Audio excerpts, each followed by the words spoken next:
Hello, everyone. Welcome to Barca News. It is April 15th, 2025, and the second leg of the Champions League quarterfinals just ended between Barcelona and Dortmund, with Dortmund defeating Barcelona 3-1, but Barcelona making it to the semifinal with a 3-5 aggregate. This is the first time we're making it to the semifinals in 6 years, but unfortunately today, where we're supposed to be celebrating, unfortunately, it's a little bit bittersweet because the team just put on a horrendous and a very concerning display. This is the post-match live analysis. We have a lot to discuss. So let's begin.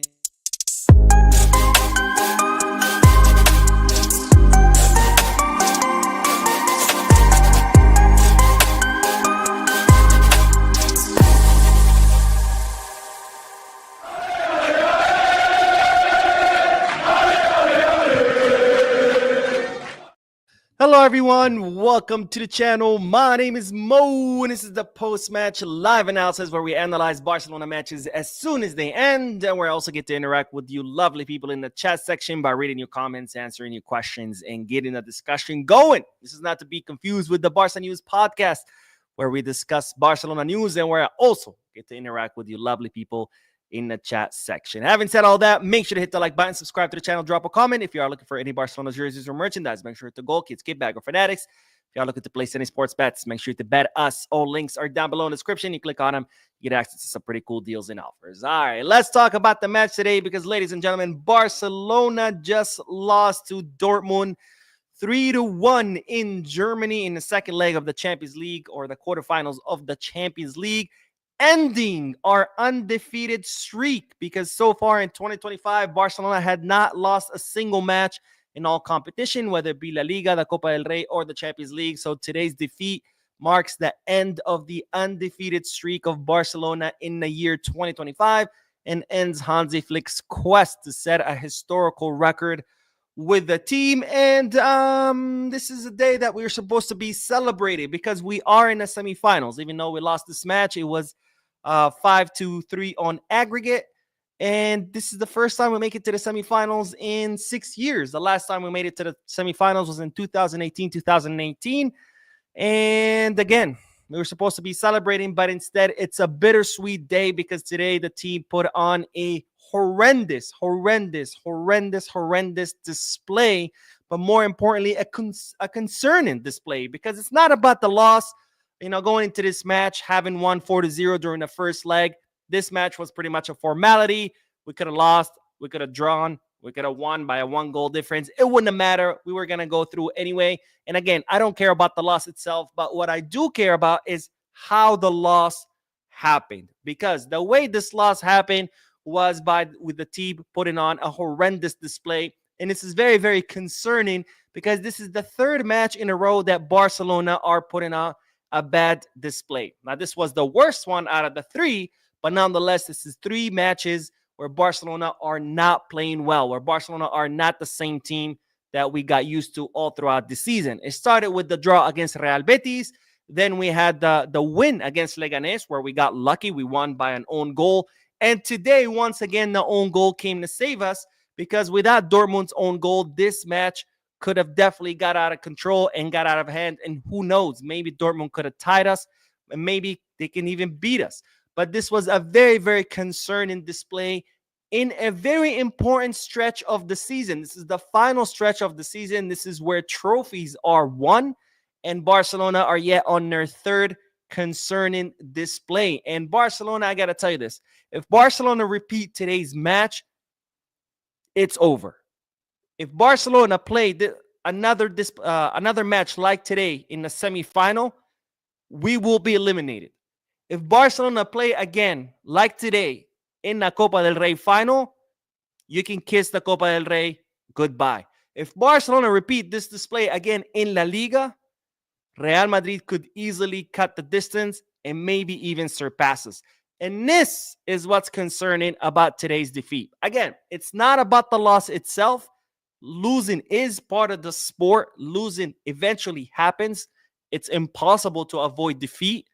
So it's not about the defeat itself, it's how the defeat came about with a terrible, terrible display of Barcelona. Now, this is ironic because the last time we made it to the semifinal was in the 2018-2019 season. And this reminds me of that season because I remember the first leg we beat Liverpool 3-0 and everybody was celebrating. They were like, we're on to the final. But I remember clearly telling my friends, I am not happy about this. And they were, Mo, what are you talking about? We just won 3-0. And I was like, yes, but we won 3-0 by putting on a terrible display.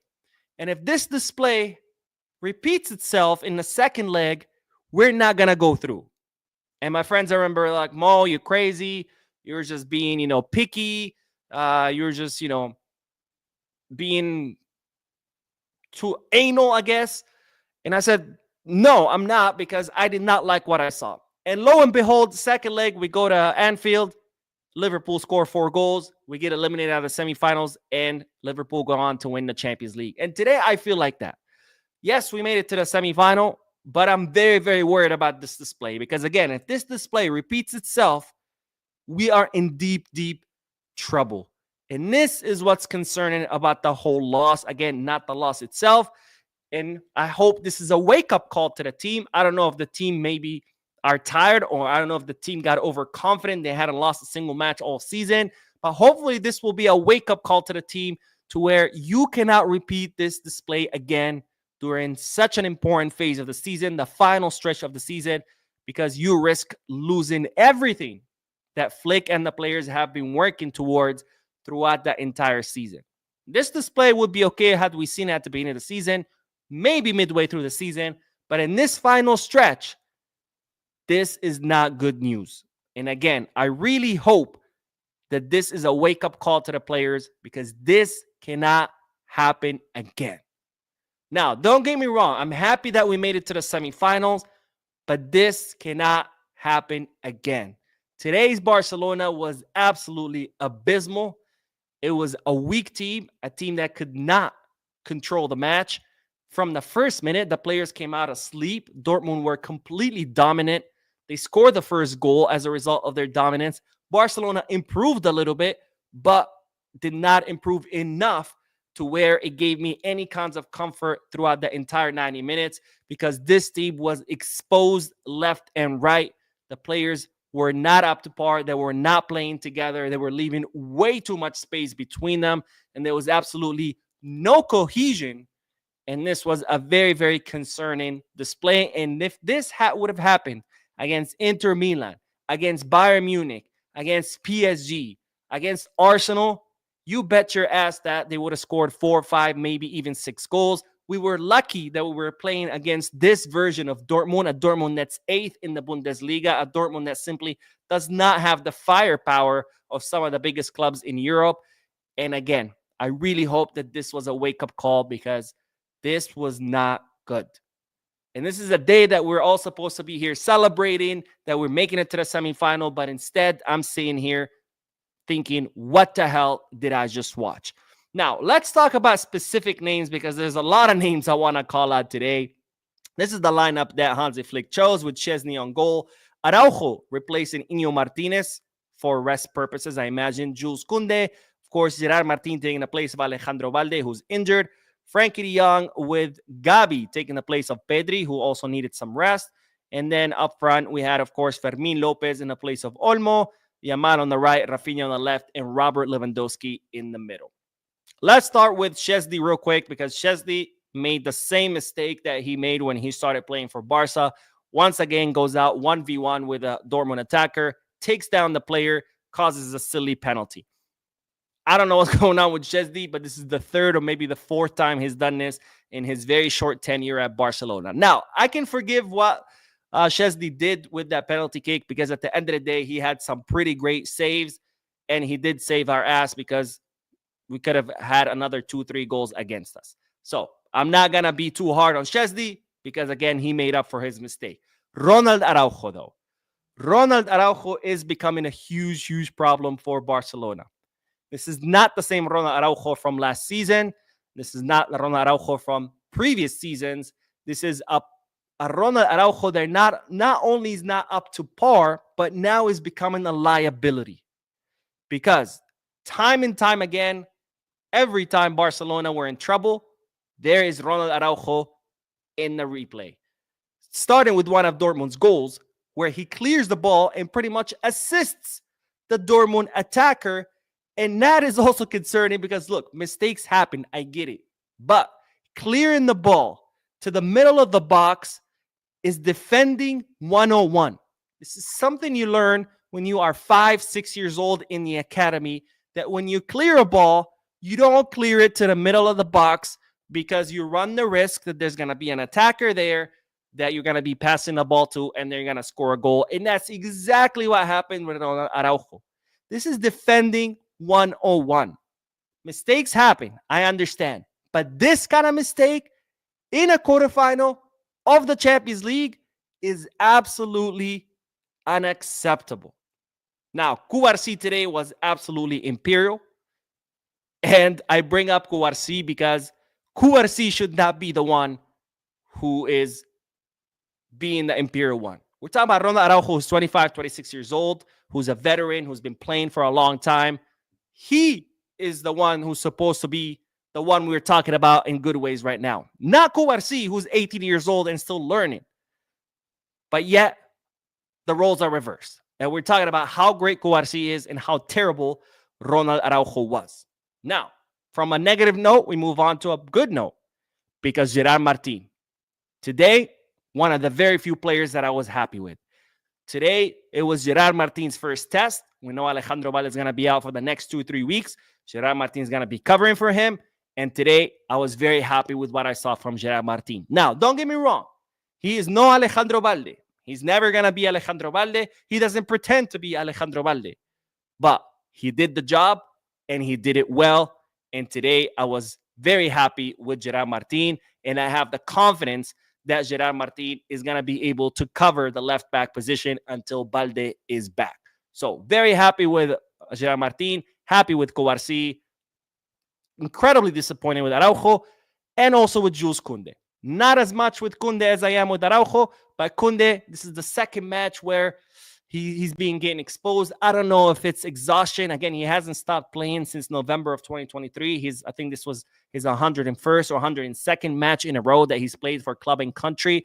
But today, Koundé was exposed. Today, Koundé was very slow to get back, constantly was losing track of his man. And today, Koundé's match was not good. Again, I don't know if this is exhaustion, but I was not happy with Koundé. And from Koundé, we move on to Frenkie de Jong because once again, Frenkie de Jong has proven to me why he needs to leave. Frenkie de Jong needs to leave. Period. I'm tired of him. I'm sick of him. I don't care how many great displays he gives us because he goes from giving us great displays to giving us whatever shit he gave us today. But I am sick and tired of Frenkie de Jong.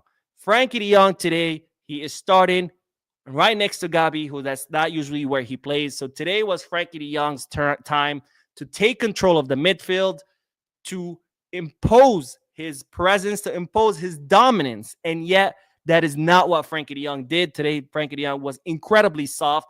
Everybody was getting through to him. And today, once again, Frenkie de Jong shows me that he needs to get the fuck out of this club.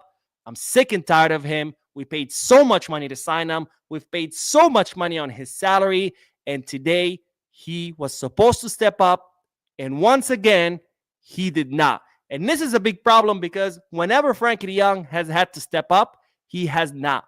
And that has created a heavy dependency on Pedri.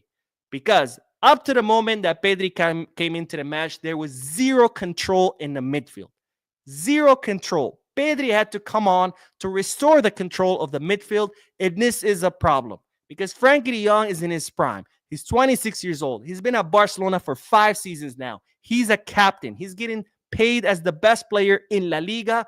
And yet, we need Pedri, a 21-year-old, to be on the midfield so we can have control of the midfield because Mr. Frenkie de Jong, who's getting paid as the best player in La Liga, cannot do his fucking job. The only time Frenkie de Jong shines is when Pedri is right next to him, and that is a problem because Frenkie de Jong is not getting paid as a player who needs someone else to make him shine. Frenkie de Jong is getting paid as a player who's supposed to make others shine around him, and yet he fails to do that. time and time again. I'm sick and tired of Frankie de Jong, and it's time for him to get the fuck out of Barcelona because he does not deserve the money that he gets. He does not deserve that captain armband. He does not deserve everything that Barcelona has done for him. He needs to get the fuck out. As far as our front attack, Fermin, I was happy with Fermin Lopez. One of the, again, very the few players who you say did well. Raphinha, I don't know what the hell is going on with him. Ever since he got smoked by Argentina playing for Brazil, he's not been the same player. Lamine Yamal, another bad match. At least he was trying, but not. This is the second or third match of Lamine Yamal that he's not doing well. And then, of course, without Lamine or Raphinha doing their job, Lewandowski is pretty much a ghost as well. But this, having said that, though, I feel like Lewandowski was the only one out of those three names that was actually trying to do something because Frankie and Raphinha were, Raphinha and Lamine were pretty much non-existent either. Terrible, terrible display by the entire team once again. Third match in a row. This is very, very concerning. I hope this is a wake-up call because we cannot repeat this display. If this happens again in the semifinals, we're out of this Champions League. If this happens in la Copa del Rey, kiss that cup goodbye. And if this happens in La Liga, Real Madrid have a good chance of cutting the distance. Anyways, that's all I have to say about today's match. Let's see what the comments are because, again, this was a day that we were supposed to be celebrating making it to the semifinals after 6 years, but instead, just not a good day. A bittersweet day, but it is what it is. The Jeff says the summer transfer window has to be very important decisions to be made. Absolutely, but again, it's all going to have to depend on what our financial fair play will look like because without financial fair play, well, there's not going to be much to do in the summer transfer market. Javon says, Mo, what do you think really happened? Too casual and relaxed, maybe. I don't know. I don't know if that team was overconfident because they thought, oh, it's 4-0. This is a formality. We're through, so we shouldn't try. But I think today is a huge, huge highlight and testament of the importance of both Pedri and Iñigo Martinez. I think today proved that. And that's not only huge credit to both players on how important they are, but it's also a huge critique of Frankie and Araujo. Because if Pedri and Iñigo need to rest, we should be able to trust Frankie to step up since Pedri needs to rest and on Araujo to step up because these are two captains. These are two veterans. These are two people who have been at the club for a very long time. They should be able to step up and do the job. But yet today, both of them showed us that they can't. That we need Iñigo Martinez and we need Pedri for the team to function because these two so-called captains cannot do their fucking job. And that is a fucking problem because Pedri has been exhausted. We've seen it. And today he needed the rest. But he had to come back onto the field because Mr. Frankie de Jong, who wants to earn as the most paid player in La Liga, cannot do his fucking job. Richard says, glad we went through, but this is a very concerning two matches that gave a blueprint teams like Inter especially. I mean, yeah, if today we were playing against Inter or Bayern, you bet your ass they would have scored 4 or 5 goals. By the way, Dortmund, they were supposed to score 4 goals and they did. One of them was in the wrong goal, but hey, good job to them. They scored 4 goals. And by the way, were they trying to copy Lewy? Because I feel like their second goal was exactly like Lewy's first goal during the first leg. That cross to Lewy in front of the goal. He just taps it in with his head. Same thing, Dortmund. Second goal, the Dortmund own goal. Same exact copy of Lewandowski's second goal during the first leg. Same thing. He gets the pass as he's running into the box. He bears it in the back of the net, and the Dortmund defender did exactly the same thing. But what a fucking day. Boy123 says, what are we going to do with Celta? All they have to do is double team Yamal and play a low block, and our attack is gone. Back-to-back poor performance from Barca. Yeah, I mean, again, I really hope this is a wake-up call because today just was not it. Curtis says, we didn't have a good game. However, this is a team very tired, and I'm a bit worried. I don't think that's an excuse because out of all these teams are going through the same exact calendar, right? You know, we're not the only team playing a match every 2-3 days. And Flick has been rotating and has rotated a lot more than other teams like Real Madrid. So I don't think that's an excuse. I mean, what's Araujo's excuse? He hasn't played every match. What's Frankie de Jong's excuse? He missed the entire first half of the season.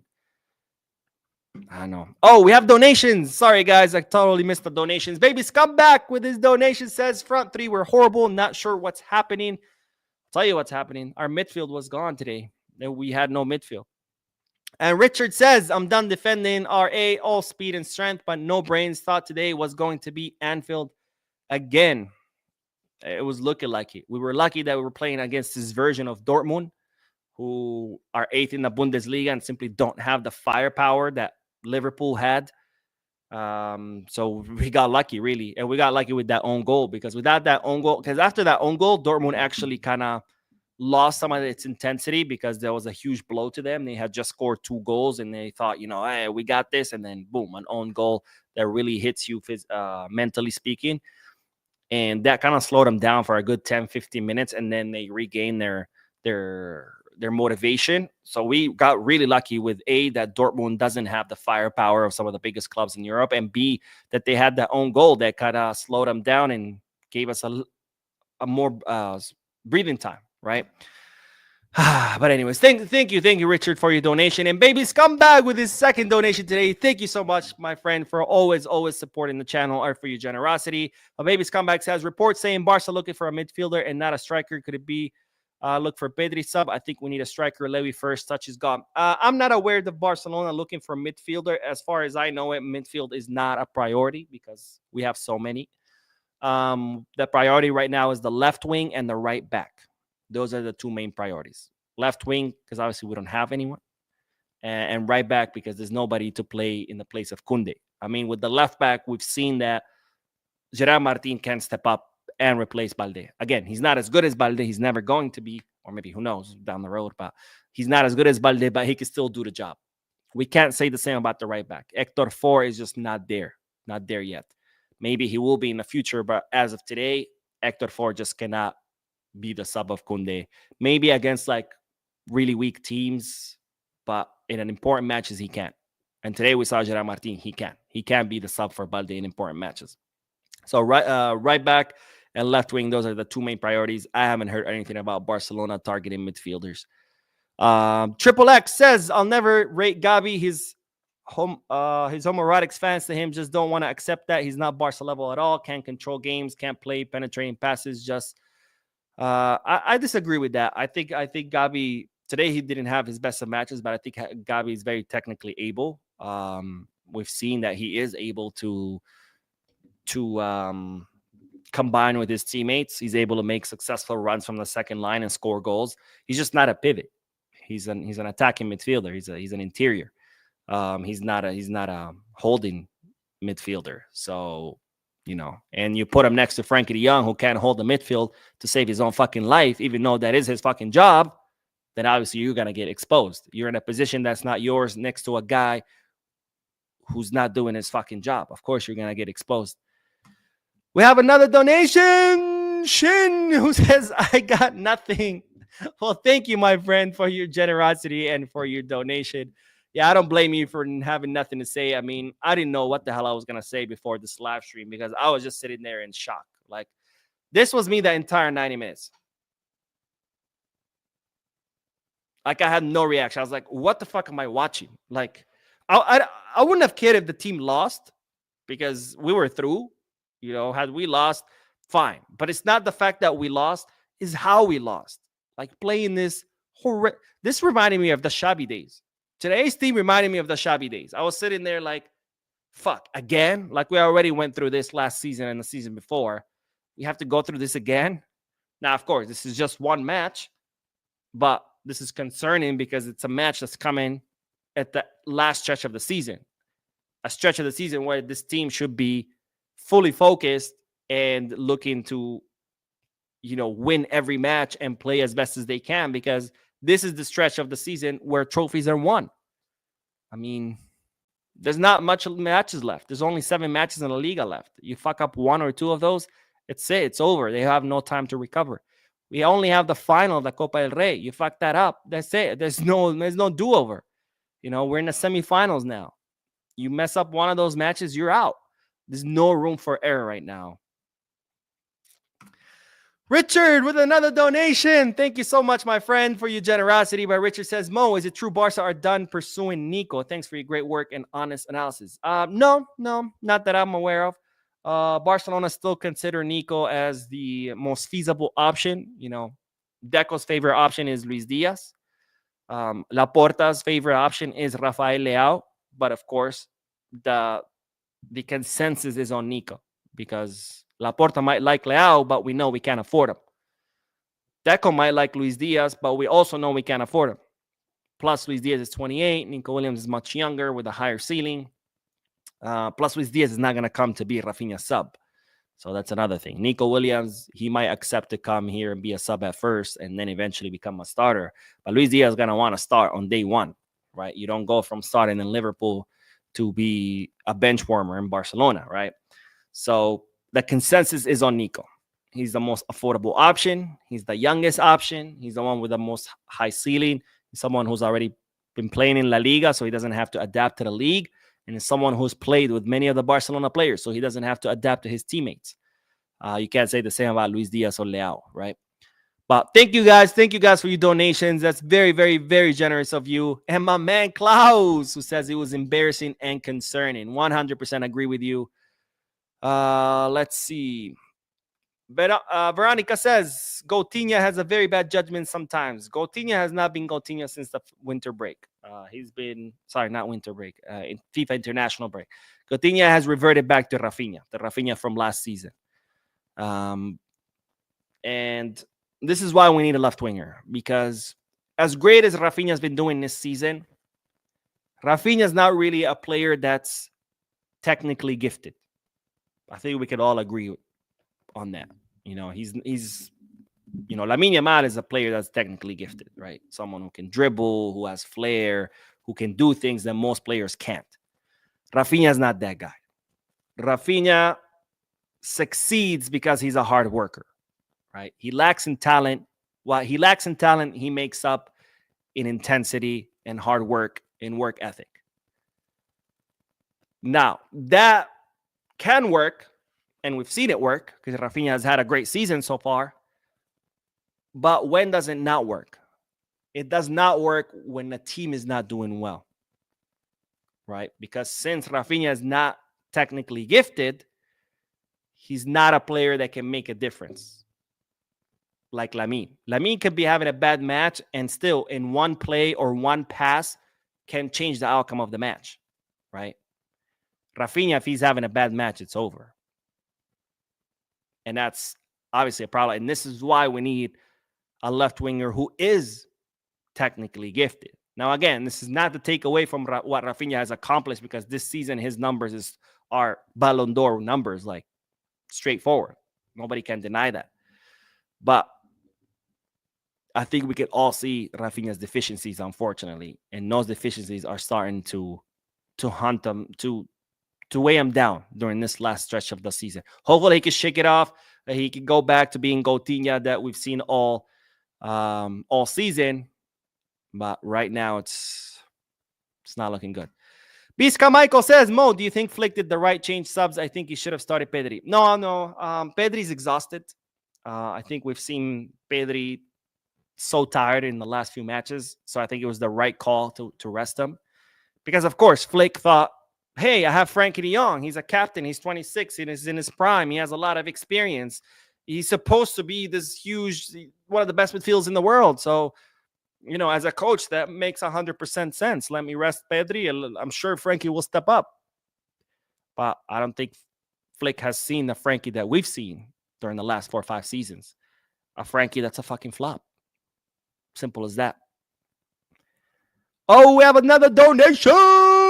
Richard. No, sorry. Baby Scumbag. Thank you so much, my friend, for your generosity. But Baby Scumbag says, do you think Rashford as a backup would have helped us since Ansu is not included at all? By the way, shout out for being straight up and not biased. Well, thank you, my friend. Again, thank you for your donation and for your comment. Would have Rashford helped? I think so, if he would have came on loan. Would I sign Rashford and pay like 30, 40, 50 million? No. And that's because it's a huge gamble. And right now, Barcelona are not in a place to be gambling with their money, right? Because we have so very little money that we got to make sure that the very little money that we have is spent wisely. Now, of course, nothing is 100% guaranteed. Any player could end up being a flop, but Rashford has a track record, right? Has a track record of being an indisciplined player, a player that fights with his coaches, a player that doesn't listen, a player that's always in controversies, likes to go out and party and cause problems. And so I wouldn't pay the money to sign him. But had he come on loan, absolutely, because that's a low risk operation, right? If he works out, great, perfect. If he doesn't, oh well, it's a loan, no big deal. Versus if you pay 40, 50 million, if it doesn't work out, shit, now you're out 40, 50 million, and you don't have 40, 50 million to begin with. So would he have helped? Yeah, on loan. Would I sign him on a permanent basis? No, not unless he comes for free. Then maybe, right? But then if he comes for free, you have to worry about what kind of signing bonus he's going to ask for. And then you're back to square one, where you have to spend a lot of money on him. And I just wouldn't, because he's a big gamble. Right, let's see.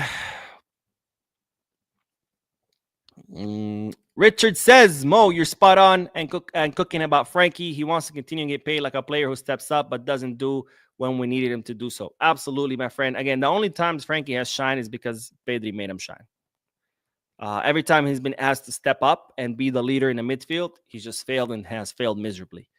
Super Ice says, I find Flick should rotate more in La Liga a bit more and save them for Champions League, like around the 60 minutes. Well, the problem is with rotating in La Liga is that La Liga is very, very, very far from being over, right? La Liga, we're only 4 points ahead of Madrid with 7 matches to go. It only takes 2 bad matches and Madrid are ahead. And then it's really hard to come back because then you have 5 matches left. So in La Liga, from now until the end of the season, or at least until a Clásico, every match is going to be a final. So it's not as easy as saying we should rotate in La Liga and focus on the Champions League, because if you focus on one and you ignore the other, you're out of it. You're out of that competition. The only way to win all of them is stay engaged in all of them. Gabriel says, how can you say that Frankie did nothing? Did you realize that without Pedri, FDJ was alone in the midfield? We are not up to the task yet. I mean, watch the match, my friend. I don't know what to tell you. If you thought Frankie had a good match, I think you were watching a different match. Ross says, hi, Mo. Can you apologize to the fans on my behalf? I did not wear my lucky Barca hoodie, and that is the only reason we lost, so please do apologize. God damn it, Ross. You had one job, bro. All you had to do was wear your lucky hoodie. It's all Ross's fault, guys. You know what? It's funny you say that, because I actually texted my friends because they were like, what the hell's happening? Like, the match is horrible. I was like, I blame those white shorts, because we've worn those ugly white shorts before. And we also had a horrible, I can't remember what was the last match we wore, but I remember it was a horrible match. We played horribly and we lost. So I hate those fucking shorts. And I don't know why Barca insists, well, not insists, they wear them every now and then, but I don't know why Barca has those white shorts. Those white shorts are hideous. Francisco says the forwards aren't playing for the team. They're playing looking good for spotlight. I don't know if that's necessarily true. I just think, Raphinha hasn't been the same since the winter FIFA international break. I don't know why I keep saying winter break. And Lamine he's had 2 bad matches. Hopefully, they come back. IG Moagi says, Mo, you really jinxed the game. We lost 3-1. See, this is why I don't do predictions. I don't know if you guys know what he's talking about. But yesterday in the podcast, someone asked me, do a prediction. And I said, I don't like predictions because I feel like I jinxed it. And I said, it's going to be 1-3. Barcelona 3, Dortmund 1. Turned out the opposite. So, see, this is why I don't do predictions. Please stop asking me for predictions. Adedeji says, Araujo keep us getting exposed with Highline. Flick should learn from the loss. He need to always pick his best team to win. You can rest the players late in the game using a terrible lineup. I don't blame the lineup, honestly, because, you put in Araujo in the place of Iñigo, expecting that Araujo should step up, because he should. He's a captain. He's in his prime. He's been at Barca for years, and he did it. You put in Frankie to rest Pedri, expecting that Frankie's going to step up, and he also does it. So I don't think the lineup was bad. I mean, any coach would have done the same thing. Rest Pedri, rest Iñigo, and put in supposedly 2 experienced veterans who are captains, and you think they're going to step up, and they don't. So I don't blame the lineup, honestly. And let's see. John Williams says we seriously need some signings this summer. It's not easy to get this level with this young and experienced players. Too many games. Also, here's the thing. I've seen that people say that before, that we need more experience. But it's the young players who are the ones performing. Today, Cubarsí at 18 years old schooled a 26-year-old Araujo. Lamine Yamal at 17 years old, he's the best player on the squad. Pedri at 21 years old will run circles around a 26-year-old Frankie de Jong. So it's not the youngsters. It's not the youngsters, I'll tell you that. And we have another donation.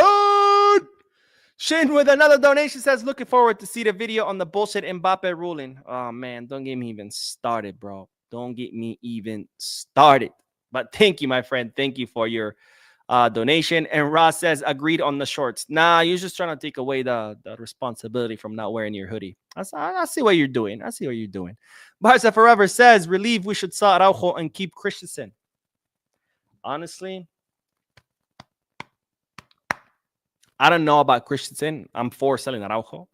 I don't know about Christensen because I haven't seen him under Flick. Now, if Christensen, now that he's recovered, can play some matches from here until the end of the season and maybe show us that, yes, he would be a good fit for a Flick system, I'm all for it. But I cannot say with confidence, yeah, let's keep Christensen, because I have not seen Christensen play under Flick. Gabriel says, Mo, you are one of my best podcasters, but please look at the statistics of the game and you will realize that Frankie, I really don't care about statistics because they don't really tell you much. You know, I don't need to look at statistics that know that Frankie was shit today. I can see it with my own eyes. I don't need statistics to tell me Araujo was absolute shit today because I can see it with my eyes. I mean, if you want to just go by statistics, that's fine. But I don't really care about statistics. Veronica says, the other thing is that we can talk about how we need signings, but Tebas has his plans and it's terrible and screwed my guy. Well, again, it's all going to depend on the financial fair play, right? Whether Barcelona figure out what to do with a VIP deal. But it's, anyways. Kia says, we just witnessed our team's worst performance. The complacency was truly alarming. Absolutely agree with you, my friend. And that pretty much sums up this match and sums up this video. Very, very, very concerning performance by Barcelona. We are in a semifinals. I'm very happy that we are, even though it might seem that I'm not, but I am. First semifinals in 6 years. There's definitely something to celebrate.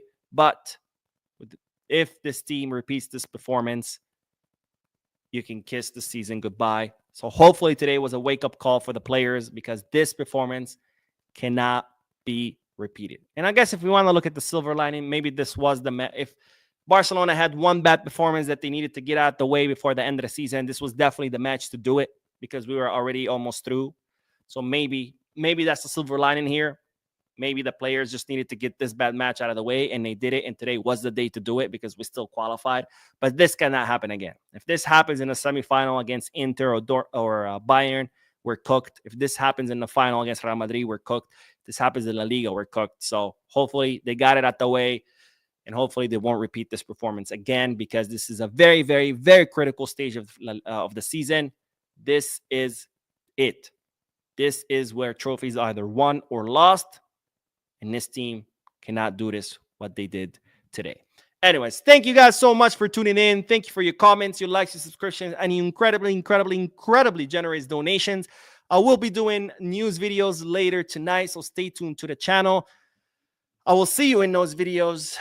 You guys enjoy the rest of your day. And as always, Visca Barça.